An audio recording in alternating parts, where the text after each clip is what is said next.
はい。私たちは今こぎます。ワクワク。こんにちは。水です。よろしくお願いします。今日はですね、フナの誓いというのをやりたいと思います。フナの誓いをなぜやるのかということなんですが、ワオポノポノを学んでいただきたいというのが根本なんですが、ワオポノポノって何っていうと、もともとは、皆さんが知られてるホーポノポノというのが元ですね。それもセルフアイデンティティするホーポノポノですから、ワオポノポノを現実に言うとセルフアイデンティティするワオポノポノです。で、ホーポノポノをやってて結局どうなったのかっていうと、10年以上やった末に結局もうジプシーになってしまってニッチもサッチもいかなくなってきて、もう一回このホーポノポノで見逃してることはないのか学び直そうと思ってホーポノポノを検索して見つけたのが原点ホーポノポノというもので、このホーポノポノっていうのはその4つの言葉を唱えるだけっていう手法はもう30年以上前だから、もう今からすると45年以上前からその言葉を唱えるごめんなさいと許してくださいには負の感情が入り込むよというのがもう実証されてるんだっていうことが書いてあったんですね。だからうまくいかないのかというところで、ただこのホーポノポノという手法は絶対に間違いがないということをずっともう肌で感じていたので、どうにかうまいこといく方法はないのかっていうふうに一生懸命こう学び直そうと思ってもう一度探っていったら出会ったのが原点ホーポノポノで、その先にあったのがフナの教えというものだったんです。でさらにモーナの言葉に出会うんですね。モーナが言ってたのは、フナの教えを知らずしてホーポノポノの理解は不可能ですという言葉に出会いました。創始者のモーナがフナの教えを知らずしてホーポノポノが理解できないって言ってるんですから、それはもうフナの教えを学ぶためにいろんな書籍を取り寄せてもうむさぼり読んだんですね。で自分なりの理解でその実践をしながらホーポノポノをやりながら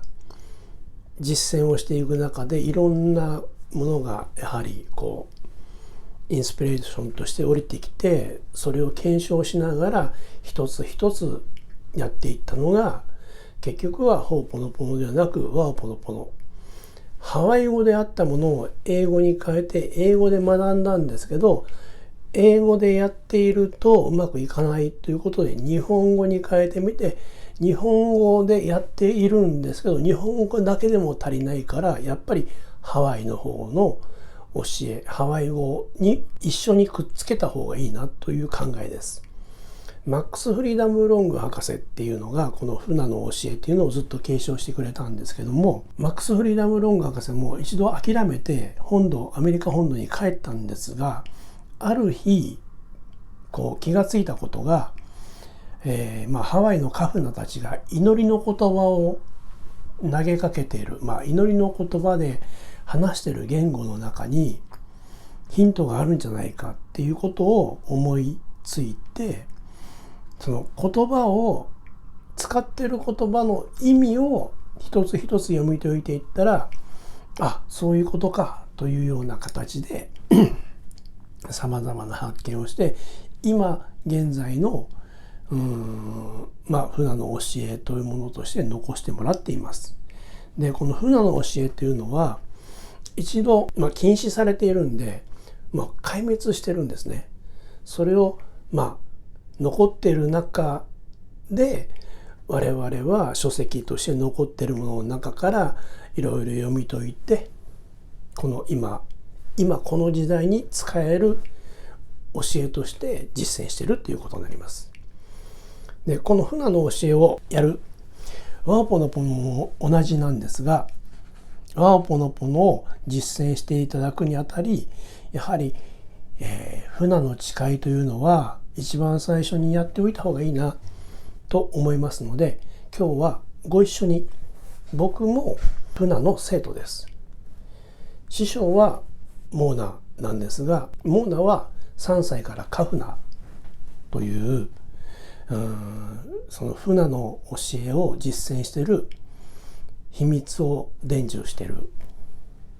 ずっと継承してきた人です。もうお亡くなりになってますんで会えないんですけど、僕はモーナを師と仰いでますんで、一応モーナのお弟子さんという形で自分では勝手に思ってるだけなんです。いつも何かがあればモーナの、写真を前に、いろいろなことを教えてくださいみたいな形で語っているんですね。で、今日は船の誓いをご一緒にやりたいと思います。で、僕が最初読みますんで、その後続けて読んでください。よろしいですか？では、船の誓い。はい。私たちは船を実践するとき、どうぞ。私たちは船を実践するとき、はい。自分の知識や能力を使って、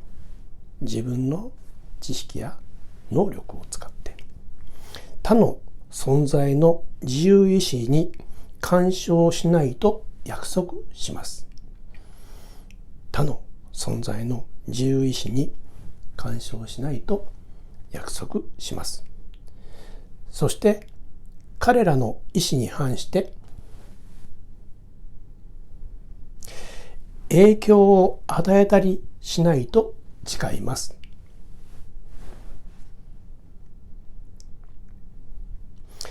治療は相手の許可を得てから行います。治療は相手の許可を得てから行います。私たちは他の存在が自由に選択することを敬い、他の存在が自由に選択することを敬い、すべての存在が幸せになるために船を使うことを約束します。心からそう誓います。そうなりますよう準備は整いました。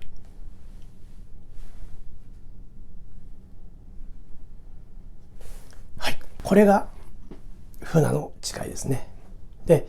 ワポノポノをやったことがないという方のために何をするのかっていうと、具体的な行動は一つのマントラと4つの言葉です。一つのマントラっていうのは挨拶という形を言ってますが、はい、私たちは今ここにいます、ワクワク。いつもこの動画を撮るとき、終わるときに最初の挨拶、締めの挨拶という形で、はい、私たちは今ここにいます、ワクワクということを言ってます。これがマントラのように、何に対しても、何を見ても、何を感じても、どこに行っても常々、はい、私たちは今ここにいます、ワクワク。はい、私たちは今ここにいます、ワクワクと僕もいつも言ってます。で、何かの感情が起こった時に、その感情をクリーニングする方法として、自分の中にその問題を受け取って、自分の中でウニヒピリが問題を見せますんで、ウニヒピリから自分ウハネに向かって、ごめんね、許します、愛し合います、ありがとうと言います。で、ウハネの方からもその問題、ウニヒピリに向かって、ごめんね、許します、愛し合います、ありがとうと言います。これがも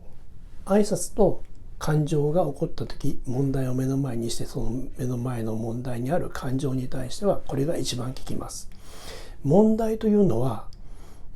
一つは出来事です。それにくっついているものが感情です。この感情の部分には4つの言葉。そしてこの出来事はどうするのかっていうと、学び尽くす、学び終える、その出来事から学べばその出来事は終わってくれるんですが、どのようにして終わらせるのかっていうことで新しい言葉を一つ、問題の出来事に対して感情は4つの言葉でやります。出来事に対して分かってなくていいんですけど、こういうふうに言います。あ、そっか、そういうことかって言っておいてください。あ、そうか、そういうことか。何回でもいいですよ、気が済むまで。あ、そうか、そういうことか。あ、そうか、そういうことか。これをやると何が起こるのかというと、潜在意識がそういうことかの理由を探しに行くんです。この問題は潜在意識が持ってきてます。出来事と感情に分かれてます。感情は、許し、懺悔と許しというのと、介護と許しともいいんですが、それをお互いにやることで一応ここは癒される形になります。そしてこの出来事から学ぶということで、何を学んだのかっていうことが学び終わった時に出る言葉っていうのは、そういうことだったのかっていうのが出ます。だからそうか、そういうことかっていうことで、その今は分かっていなくても、その分かったよっていうことを宣言するというので、そうか、そういうことなのかっていうのを言っておくと、ふとした時に、そっか、そこでこの問題の、感情を味わい尽くすというのと、問題から学ぶということが終わるので、この問題は終わります。